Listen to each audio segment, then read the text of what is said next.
आज की इस प्रॉब्लम में हमें बोला गया है कि अगर tan a का मान 5/6 है और tan b का मान या वैल्यू 1/11 है, तो ये शो करिए, क्या शो करिए कि ये जो एंगल a है और ये जो एंगल b है, इन दोनों का जो जोड़ होगा, ठीक है, a और b का जो जोड़ होगा वो 45 डिग्री होगा।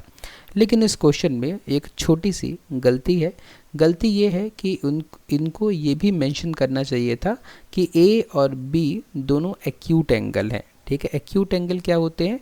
एक्यूट एंगल वो एंगल होते हैं जिनकी वैल्यू 0 डिग्री से 90 डिग्री के बीच में होती है, क्योंकि जब ये एंगल्स a और b दोनों एक्यूट एंगल होंगे तभी हम ये पक्के तरीके से कह सकते हैं, 100% तरीके से कह सकते हैं कि a प्लस b 45 डिग्री होगा। ठीक है, अगर ये एक्यूट नहीं है तो हम ये 100% नहीं कह सकते। ठीक है, क्योंकि उसका मान फिर 45 डिग्री के बाद 225 डिग्री भी हो सकता है और उसके आगे भी कई वैल्यूज़ में a प्लस बी जो होंगे 45 डिग्री के बराबर हो सकते हैं। ठीक है, तो पहली बात कि ये एक छोटी सी गलती है क्वेश्चन में। अगर आपको कोई कठिन एग्ज़ाम आप दे रहे हैं, उसमें अगर ये क्वेश्चन आया हुआ है, ठीक है, तो आपको फिर अगर मान लीजिए ऑब्जेक्टिव टाइप का क्वेश्चन आया है और उसमें पूछा गया है कि अगर ये सिचुएशन है, ठीक है, ये जो ऊपर दिया हुआ है कि tan a का मान ये है और tan b का मान ये है, तो आप बताइए कि a प्लस बी क्या होगा। ठीक है, आप बताइए कि a प्लस बी क्या होगा।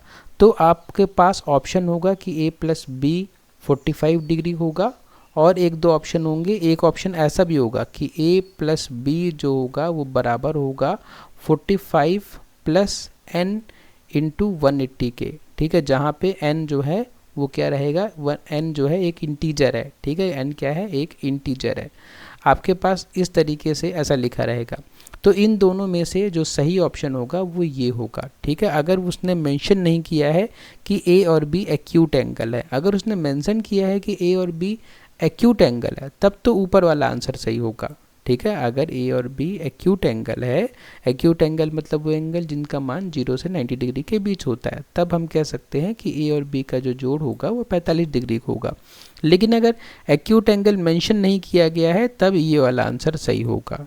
ठीक है, क्यों सही होगा? क्योंकि हम जानते हैं कि जो हमारे पास ASTC रूल होता है, उस ASTC रूल में हमें ये पता है कि यहाँ पे 45 डिग्री होता है। ठीक है, तो tan 45 डिग्री 1 होता है, ये हमें ट्रिग्नोमेट्रिक टेबल से पता है। ठीक है, कि tan 45 डिग्री 1 होता है। लेकिन tan यहाँ पर भी देखिए, आपको पता है कि ये कोऑर्डिनेट में tan और cot पॉजिटिव होते हैं, तो tan यहाँ पे भी 1 होता है। ठीक है, यहाँ पे भी tan की वैल्यू 1 होगी और यहाँ पे tan की वैल्यू क्या होगी, यहाँ पे tan की वैल्यू होगी ये 180 प्लस 45। ठीक है, 180, क्योंकि देखिए ये 45 हुआ और ये 180 हम और आगे बढ़ गए, तो 180 प्लस 45 मतलब 225 डिग्री पे भी इसकी वैल्यू क्या होगी, 1 होगी। ठीक है, उसके बाद जब हम पूरा 360 घूम के आएंगे वापस, ठीक है, तो इसमें आप 360 ऐड कर दोगे तो उसमें भी ये वैल्यू 1 होगी। ठीक है, 180 ऐड करोगे यहाँ पे इसमें, तो यहाँ पे भी 1 होगी। मतलब कई ऐसे जब हम इस एंगल में रोटेट करते रहेंगे तो कई जगह 1 होगी। इसीलिए हम इस तरीके का ये फॉर्मूला लिखते हैं कि 45 में अगर आप 180 ऐड करोगे, ठीक है, तो वहाँ पे भी tan की वैल्यू, tan जो भी एंगल यहाँ पे आया उसकी वैल्यू 1 होगी और उसके बाद में 180 ऐड करोगे तो फिर 1 होगी, उसके बाद 180 ऐड करोगे तो फिर 1 होगी, 180 ऐड करोगे तो फिर 1 होगी। ऐसे करके कई बार 1 हो सकती है। ठीक है ना, तो ये एक बहुत ज़रूरी कॉन्सेप्ट है जो कि आपको भविष्य में बहुत जगह काम आएगा और बहुत ज़रूरी है आपको ये बात समझना।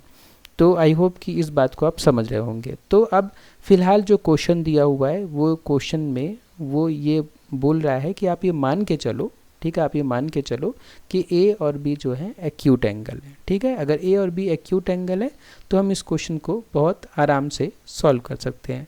हम इस क्वेश्चन कैसे सॉल्व कर सकते हैं? हम इस फॉर्मूले का यूज़ करके इस क्वेश्चन को सॉल्व कर सकते हैं। ये फॉर्मूला क्या है? ये फॉर्मूला बहुत ईजी याद करना, tan a plus B equal to tan a प्लस tan b upon 1 minus tan a into tan b। हमें कुछ नहीं करना है, हमें बस इनमें वैल्यू पुट कर देनी है, a और b की वैल्यू पुट कर देनी है। ठीक है, तो a और b की हम वैल्यू पुट कर देते हैं, तो हमारा हो जाएगा tan a की वैल्यू क्या है, देखिए यहाँ पे ये लिखी हुई है 5/6, तो यहाँ लिख दूंगा मैं 5/6 प्लस tan b की value 1/11 upon 1 minus tan a की वैल्यू 5/6 और tan b की वैल्यू 1/11। बस हमें कुछ नहीं करना, अब इसको सॉल्व कर देना है। अब इसको सॉल्व करेंगे तो 6 और 11 का जब आप एलसीएम लोगे तो उनका एलसीएम 66 आएगा। क्यों? क्योंकि दोनों में कुछ भी कॉमन नहीं है, तो दोनों का क्या हो जाएगा, डायरेक्ट मल्टीप्लिकेशन हो जाएगा। ठीक है, अब 6 कितने बार में 66 आएगा, 11 टाइम्स में आएगा, तो उस 11 का 5 में मल्टीप्लाई कर दोगे तो ऊपर क्या आ जाएगा, 55 आ जाएगा। ठीक है, उसके बाद में 11 कितने बार में 66 आएगा, तो 11 6 बार में आएगा, तो 6 का मल्टीप्लाई ऊपर कर देंगे तो यहाँ पे ऊपर 6 हो जाएगा। वैसे ही नीचे क्या हो जाएगा, 1 माइनस 5/66 हो जाएगा। ठीक है ना, अब हम इसको सॉल्व कर देते हैं, तो ऊपर क्या आ जाएगा, 61/66 अपॉन, ठीक है, यहाँ पे भी हम एलसीएम लेंगे, है ना, यहाँ पे क्या हो जाएगा, इसको अपॉन 1 कर सकते हैं, 66 एलसीएम आ जाएगा, तो 66 यहाँ नीचे आ जाएगा और ऊपर में क्या आ जाएगा, 1 यहाँ पे देखिए, तो 1 कितने बार में 66 आएगा, 66 बार में, तो उस 66 का ऊपर मल्टीप्लाई कर देंगे तो यहाँ पे 66 माइनस 5। ओके, और उसके बाद हम इसको सॉल्व करेंगे, तो हम क्या करेंगे, इस पूरे टर्म को हम कहाँ ले जाएंगे, मल्टीप्लिकेशन ले जाएंगे। जब मल्टीप्लिकेशन लेके जाएंगे तो क्या हो जाएगा, ये नीचे वाला ऊपर हो जाएगा, नीचे क्या है 66 है, तो ये ऊपर चला जाएगा, और ऊपर क्या है 66 माइनस 5 मतलब 61, तो यहाँ आ जाएगा। तो ये सब क्या हो जाएंगे, कट हो जाएंगे, कट होकर हमें क्या मिल जाएगा, हमें 1 मिल जाएगा। ठीक है, तो हम कह सकते हैं कि tan a प्लस बी 1 के बराबर होगा। ओके, 1 के बराबर होगा, तो अब हम 1 की जगह क्या लिख देंगे कि 1 मतलब होता है tan 45 डिग्री। तो हम कह सकते हैं कि tan a प्लस बी बराबर है tan 45 डिग्री की। इसका मतलब कि a प्लस बी बराबर है 45 डिग्री के, अगर a और b दोनों एक्यूट एंगल हैं। ठीक है, अगर a और b दोनों एक्यूट एंगल हैं तो ये इक्वेशन एकदम 100% सही है। तो हम क्या कर सकते हैं, हिंस प्रूव्ड लिख सकते हैं, और हमने ये साबित कर दिया या हमने शो कर दिया, हिंस शोड भी आप लिख सकते हो कि हमने दिखा दिया, जो आपने बोला था दिखाने के लिए हमने दिखा दिया। तो इस तरीके से ये क्वेश्चन बहुत इजी है, बस अगर थोड़ा सा डिफ़िकल्टी है तो इस कॉन्सेप्ट को समझने में है। अगर आप इस कॉन्सेप्ट को समझ जाएंगे तो आने वाले भविष्य में आपको ये कॉन्सेप्ट बहुत जगह काम आएंगे।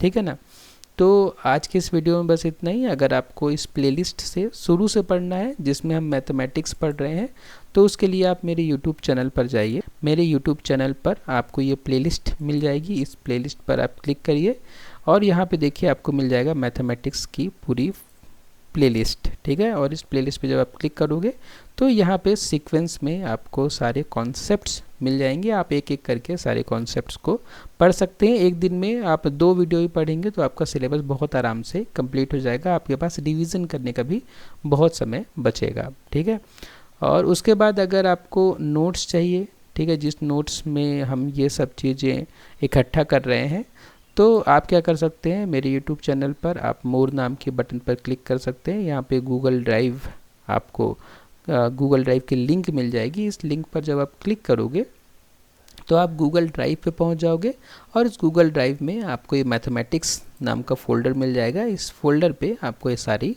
नोट्स मिल जाएंगे। ठीक है, यूनिट वाइज जो मैंने या टॉपिक वाइज जो मैंने नोट्स बनाई हैं आपको यहाँ पे सब मिल जाएगा। ठीक है, तो आज के इस वीडियो में बस इतना ही। अगर आपको वीडियो यूज़फुल लगा तो वीडियो को लाइक करें, शेयर करें अपने फ्रेंड्स के साथ में और सब्सक्राइब करें मेरे यूट्यूब चैनल को। आपने वीडियो को लास्ट तक देखा उसके लिए बहुत बहुत धन्यवाद।